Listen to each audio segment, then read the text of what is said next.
আমার মা।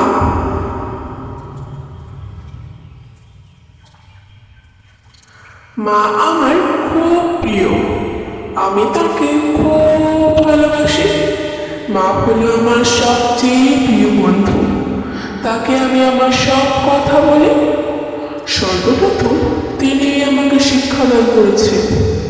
কোথাও গেলে আমার জন্য সব থেকে বেশি চিন্তা তারই হয়। তিনি আমার জন্য প্রতিদিন নানা রকম সুস্বাদু খাবার রান্না করেন।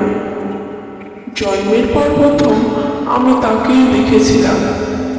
জন্মের পর থেকে এখনো পর্যন্ত তিনি আমার খেয়াল রেখে যাচ্ছেন। মা হলো ভগবানের একটি বিরাট বড় দান।